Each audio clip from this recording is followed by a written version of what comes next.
Assalamualaikum warahmatullahi wabarakatuh. Salam sejahtera untuk kita semua.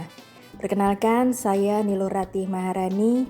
Saya adalah dosen tetap di program studi D3 Hubungan Masyarakat Sekolah Tinggi Ilmu Komunikasi Yogyakarta. Dalam kesempatan ini, saya akan menyampaikan pernyataan diri sebagai dosen pengampu mata kuliah Personal Branding sebagai bagian dari proses sertifikasi dosen gelombang 1 tahun 2025. Mata kuliah Personal Branding dirancang untuk membekali mahasiswa D3 Hubungan Masyarakat dengan pemahaman dan keterampilan dalam membangun, mengelola, dan mengomunikasikan citra serta reputasi diri secara strategis. Mahasiswa akan diajak untuk mengeksplorasi identitas diri, mengenal kepribadian, passion, serta membangun narasi personal yang otentik dan relevan dengan tujuan karir di bidang komunikasi dan kehumasan. Mata kuliah ini juga menekankan pentingnya penggunaan media digital, public speaking, lobby, dan kepemimpinan sebagai bagian dari strategi personal branding di era digital. Capaian pembelajaran mata kuliah mahasiswa diharapkan mampu 1. Memahami konsep dasar personal branding termasuk pentingnya citra dan reputasi dalam dunia profesional. 2. Mengidentifikasi potensi, kepribadian, dan nilai unik diri sendiri sebagai dasar dalam membentuk merek pribadi.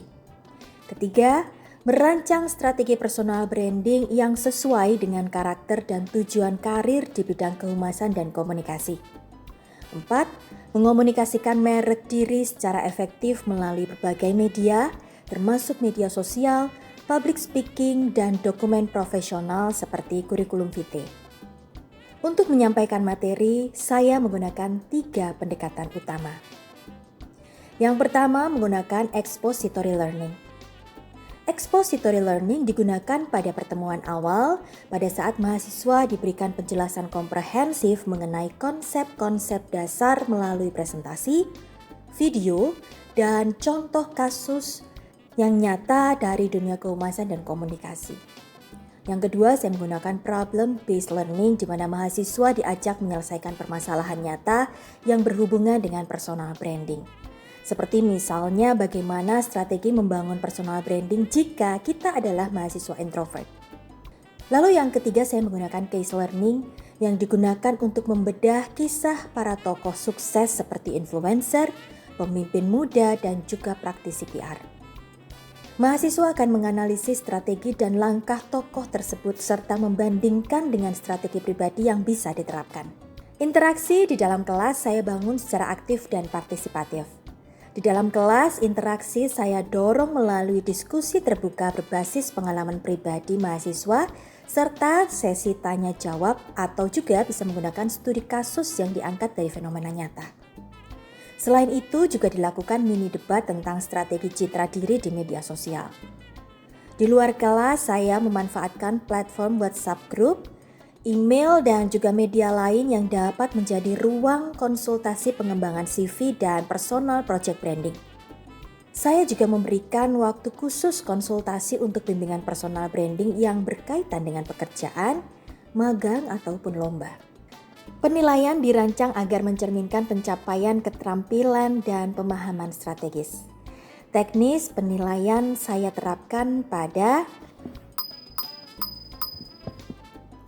indikator penilaian meliputi kemampuan menyampaikan identitas dan keunggulan diri dengan jelas dan menarik, kesesuaian strategi dengan kepribadian dan tujuan karir, ketajaman analisis dan ketepatan dalam menyusun narasi citra diri, dan juga kemampuan menggunakan media digital secara etis dan efektif.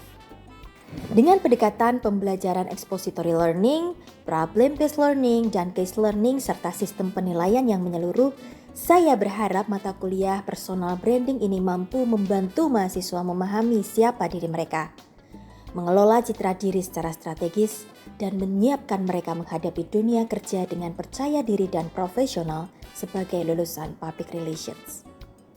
Demikian pernyataan diri ini saya sampaikan sebagai dosen pengampu mata kuliah personal branding. Semoga dapat memberikan gambaran menyeluruh atas proses pembelajaran yang saya rancang dan laksanakan. Berikut ini adalah salah satu contoh pertemuan kelas personal branding. Selamat menikmati.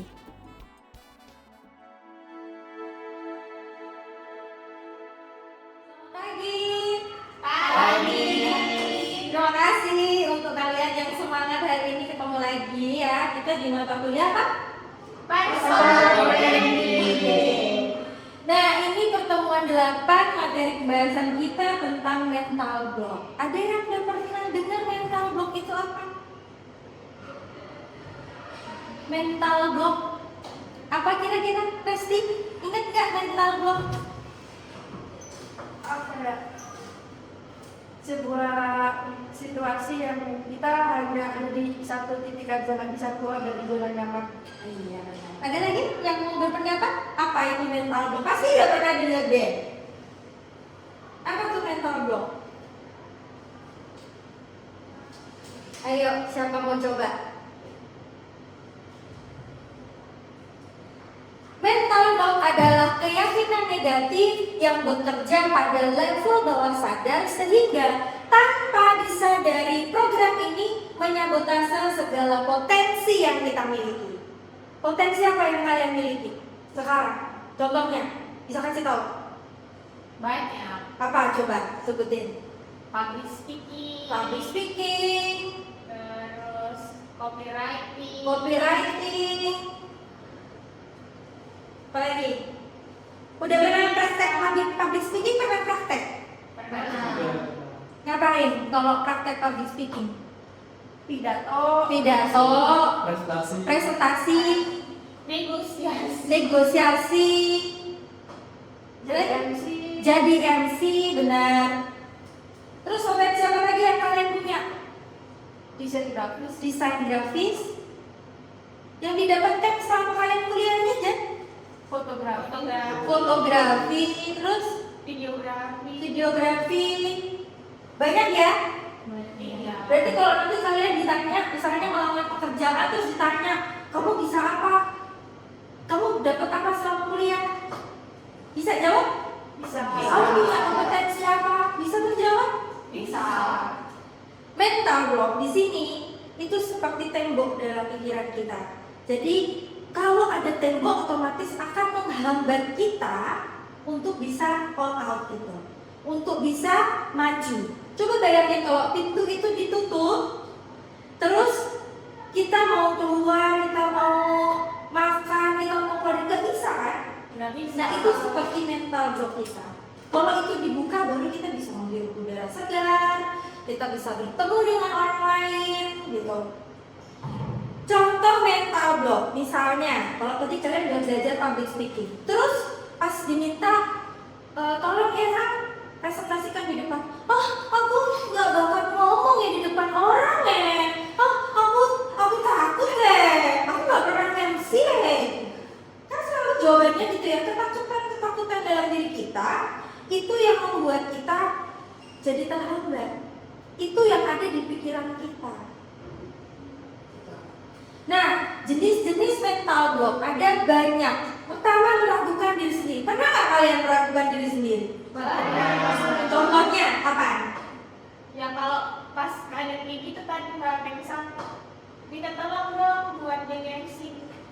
Saya belum pernah jadi MC. Nah, nggak berani coba gitu ya. Terus apa lagi? Meragukan diri sendiri. Jadi sering mikir, aku bisa nggak ya? Gitu kan? Ya. Terus apa lagi? Padahal kamu tahu, kamu punya potensi. Apa lagi tuh? Apa? Bimbang dan sulit untuk membuat keputusan. Pernah nggak dalam kondisi seperti itu? Sering. Ya saya juga ngalamin. Itu mental block loh.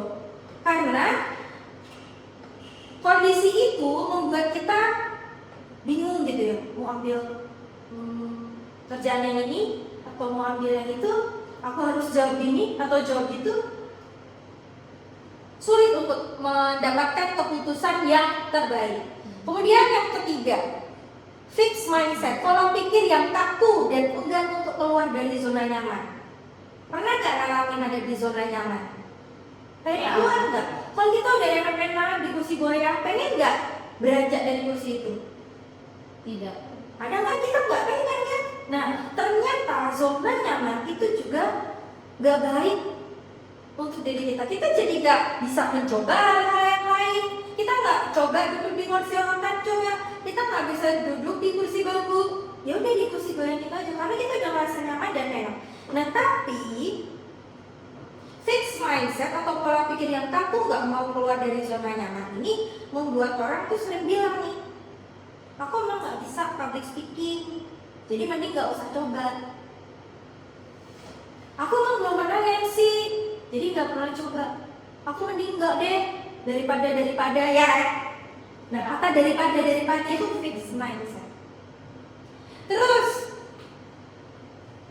sering dibanding-bandingkan atau membandingkan diri dengan orang lain. Bongkongnya dibanding-banding kayak gitu. Kita sering nggak ngebandingin sama orang? Ya, sudah. Biasanya kita ngebandingin sama siapa? Rival. Kita membandingkan diri kita dengan orang lain atau comparison gitu ya. Compare dengan orang lain itu membuat kita jadi merasa gimana? Kalian merasa nyaman gak sih membandingkan diri sendiri? Enggak. Sangat tidak nyaman. Kemudian uncertainty atau tidak punya kepastian ingin melakukan apa dalam hidup. Ada yang pernah ngalamin? Pernah. Pernah kan? Mau ngapain? Nanti bingung. Iya kayak gitu. Itu mental block. Uncertainty. Terus ada no limit, merasa diri superhero, bisa semuanya, akhirnya kewalahan karena multitasking. Ya kan Resti? Jadi seolah-olah pekerjaan temannya ini karena kelas kelompok, kerja kelompok, karena temannya tidak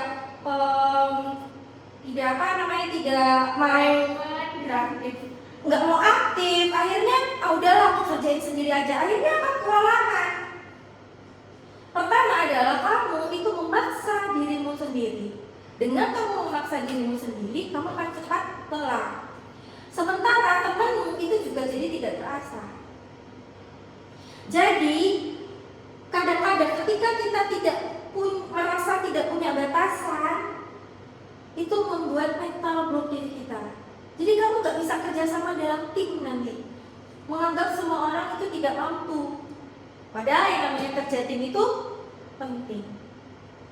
Kemudian ada yang namanya mengurung diri dalam perspektif sendiri. Jadi susah berpikir objektif. Jadi kalau kamu hanya melihat segala sesuatu dari sudut pandangmu sendiri, pernah nggak kamu melihat, kalau orang kayak gitu mah jahat? Sudut pandangmu sendiri itu yang paling utama. Caramu adalah yang paling benar. Itu mental block. Kadang kita itu sering melakukan itu tanpa kita sadari. Tapi mental block yang seperti itu yang kalian pupuk, itu yang akan membuat orang lain juga enggan untuk menjalin relasi sama kamu. Ya kan? Karena merasa dirimu lah yang paling benar, dirimu lah yang paling bisa gitu. Intinya kesimpulan sederhananya, semua jenis mental block ini 1, 2, 3, 4, 5, 6, 7 ini adalah jenis mental block yang bisa menghambat diri kita untuk menjadi versi kita yang terbaik. Sampai sini?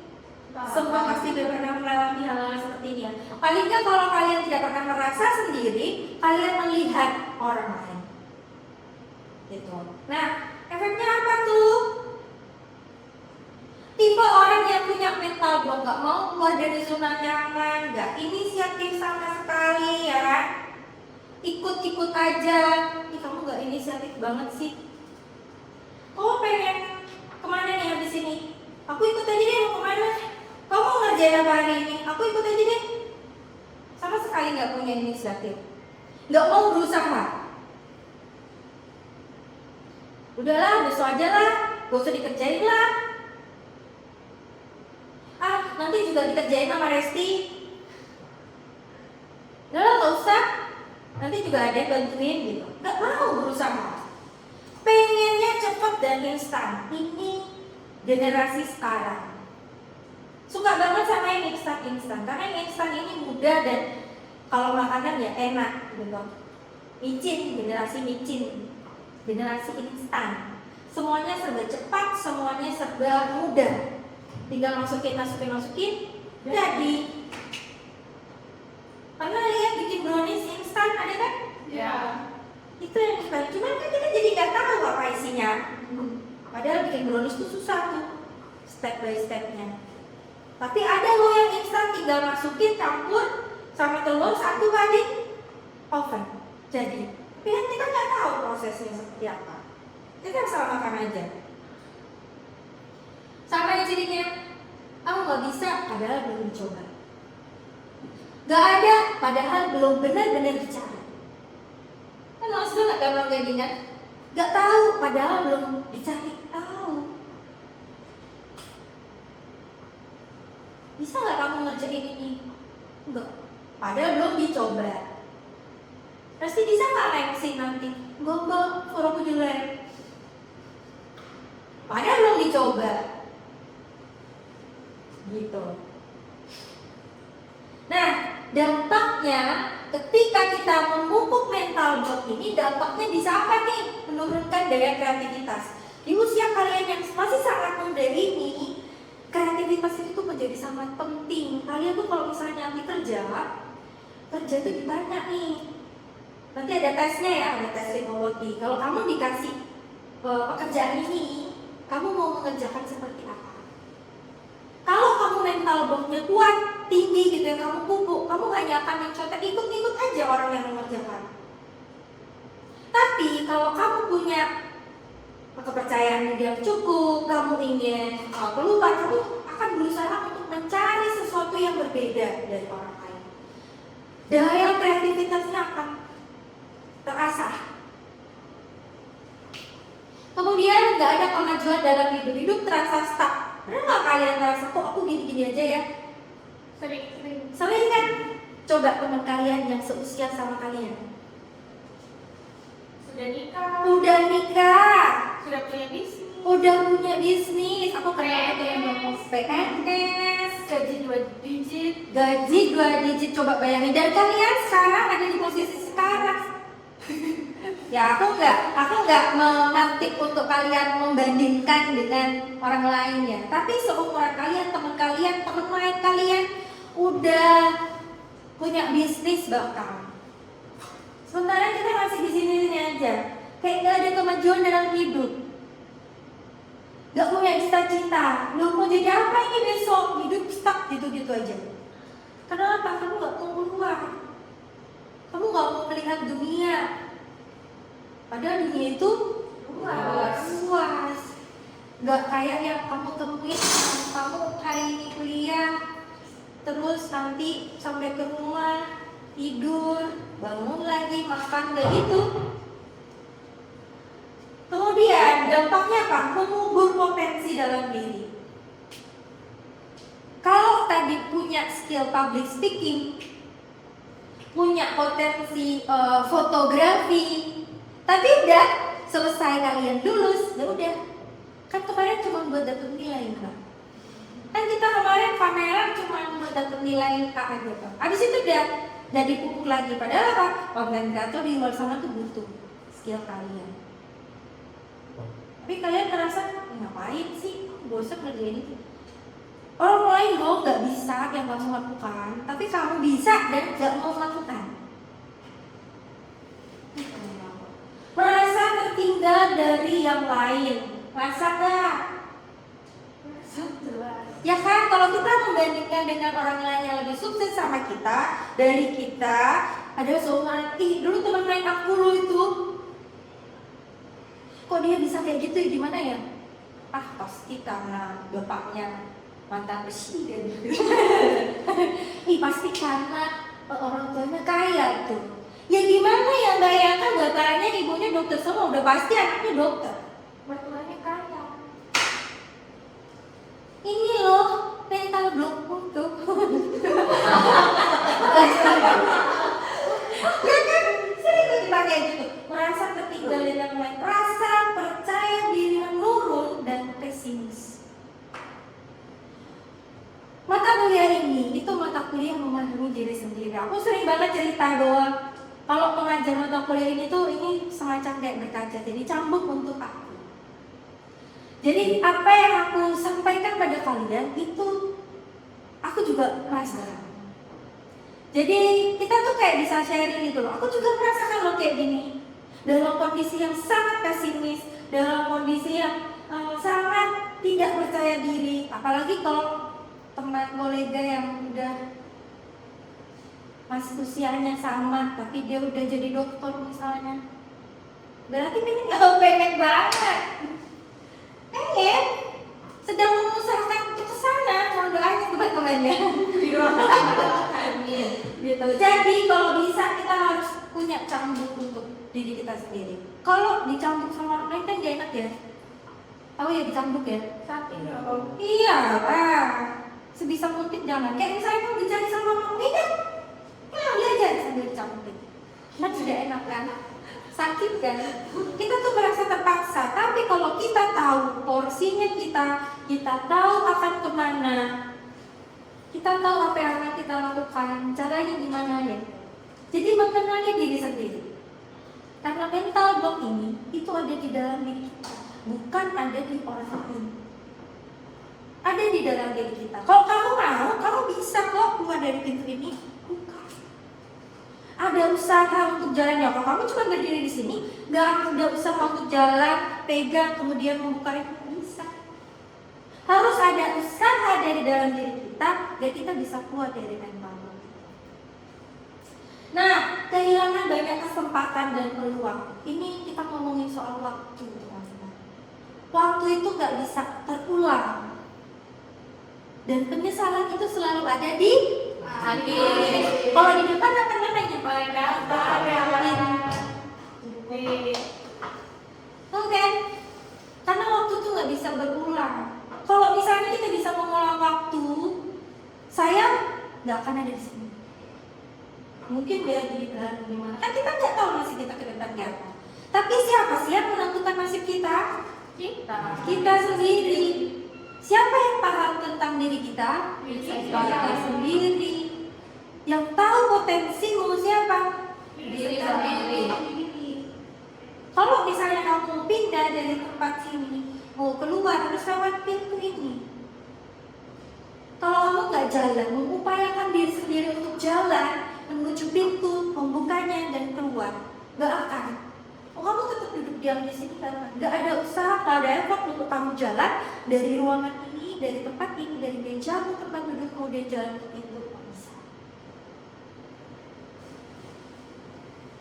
Jadi kalau tidak segera diatasi, ini ada tulisan kecil bawahnya. Kalau tidak segera diatasi, sangat berdampak pada perkembangan diri sendiri. Kalian sadar betul bahwa kalian punya potensi. Kalian sadar betul bahwa kalian menginginkan masa depan yang cerah. Sadar betul bahwa kalian ini bisa melakukan itu, tapi mau atau tidak. Berarti kan kalian yang harus mengkritiki diri kalian sendiri kan? Ya. Ayo latih gitu. Tapi ini tidak semudah itu kita lakukan, teman-teman. Jadi musuh terbesar kita adalah diri kita sendiri.